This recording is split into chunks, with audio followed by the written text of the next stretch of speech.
பணித்துளிகள் மே 1, 2025. கொடுக்கப்பட்ட தலைப்பு வார்த்தைகளால் இழுபறி. கொடுக்கப்பட்ட வசனம் ஏசாயா 54:10. மலைகள் விலகினாலும் பர்வதங்கள் நிலை பெயர்ந்தாலும் என் கிருபை உன்னை விட்டு விலகாமலும் என் சமாதானத்தின் உடன்படிக்கை நிலை பெயராமலும் இருக்கும் என்று உன்மேல் மனதுருகுகிற கர்த்தர் சொல்லுகிறார். வடக்கயிற்றினை இரு அணிகளாக இரு பக்கங்கள்னு பிடித்து கொண்டு எந்த அணி வலுவுள்ளது என்று காட்டும்படி இழுபறி விளையாட்டு நடத்துவதை பார்த்திருக்கீங்களா? அதாவது டக் ஆஃப் வார். பழைய ஏற்பாட்டுல தேவனுக்கும் மோசேக்கும் இடையே இதற்கொத்த இழுபறி பரிமாறிக்கொள்ளப்பட்ட வார்த்தைகளால் நடந்திருக்கிறது. இஸ்ரவேல் மக்களை எகிப்தின் அடிமைத்தனத்திலிருந்து மீட்டு வர தேவன் மோசேயை அழைக்கிறாரு. மோசேயோ இந்த சவாலான பணியை தவிர்த்து விடுவதற்காக தன்னாலான மட்டும் சாக்கு போக்குகள் சொல்லி தப்பித்து கொள்ள பார்க்கிறாரு. இறுதியில மோசே தேவனின் அழைப்பை ஏற்றுக்கொள்கிறாரு. தேவன் அவருக்கு தனது கிருபையையும் வல்லமையையும் வாக்களிக்கிறார். எப்படி? ஆபத்தான சூழ்நிலையில அழைக்கிறார். யாத்ராகமம் 4:1-4 வாசித்தோம்னா, அப்பொழுது மோசே, அவர்கள் என்னை நம்பார்கள், என் வாக்குக்கு செவிகொடார்கள், கர்த்தர் உனக்கு தரிசனமாகவில்லை என்று சொல்லுவார்கள் என்றார்.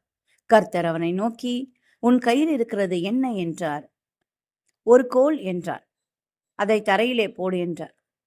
அவன் அதை தரையிலே போட்டபோது அது சர்ப்பமாயிற்று. மோசே அதற்கு விலகி ஓடினான். அப்பொழுது கர்த்தர் மோசேயை நோக்கி, உன் கையை நீட்டி அதன் வாளை பிடி என்றார். அவன் தன் கையை நீட்டி அதை பிடித்த போது அது அவன் கையிலே கோலாயிற்று. மோசே வனாந்தரத்தில ஆடு மேய்த்து திரிந்தவர்.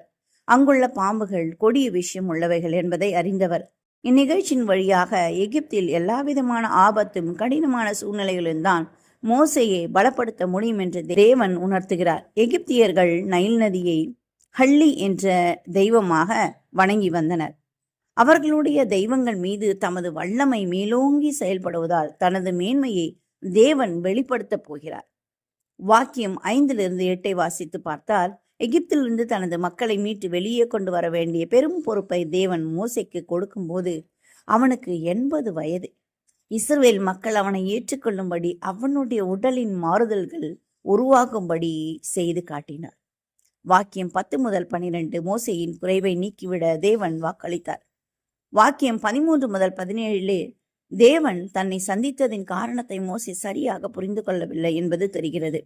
தேவன் நமக்கு காட்டும் வழியை ஏற்றுக்கொள்ள முடியாமல் தடுமாறி கொண்டிருக்கிறோமா? மோசேக்கு வாக்களித்தது போல இன்று உங்களுக்கு தமது கிருபையையும் வல்லமையும் தர தேவன் வாக்களிக்கிறார். சென்ற மாதம் முழுவதும் தேவன் நம்மை காப்பாற்றி வந்திருக்கிறார். அதற்காக நன்றி. இந்த மாதம் முழுவதும் தேவன் உங்களோடு கூட இருந்து உங்களுடைய குறைவுகள் எல்லாம் நிறைவாக்குவாராக.